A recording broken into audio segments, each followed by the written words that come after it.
বাঙালি মানে একের পর এক উৎসব আর পার্বণ, একটা পেরোতে না পেরোতে আরেকটা আয়োজন শুরু।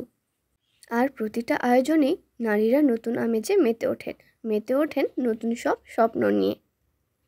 আর এই সকল প্রতিটা উৎসবের দিনে বা বিশেষ বিশেষ দিনগুলোতে নিজেকে বা প্রিয়জনরা মিলে সেজে উঠতে পারেন হ্যান্ড পেইন্ট শাড়িতে। যে কোনো পরিবেশে, যে কোনো অনুষ্ঠানেই মানানসই হ্যান্ড পেইন্ট শাড়িটি পেন্ট করেছিলাম পয়লা বৈশাখে। এর আগে সাদা শাড়িতে অনেকবার চেরি ফুল পেন্ট করলেও লাল সাদা চেরি ফুলের কম্বিনেশনে পেন্ট করা এই প্রথমবার।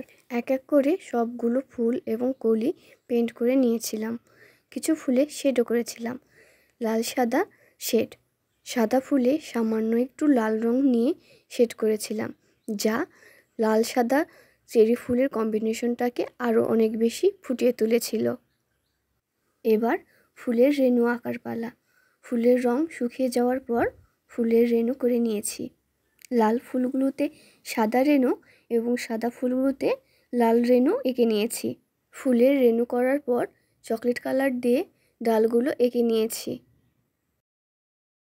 এভাবে শাড়ির পুরোটা জমিন জুড়ে, বডির অংশে এবং শাড়ির পুরোটা আঁচলে লাল সাদা চেরি ফুল পেন্ট করে নিয়েছিলাম।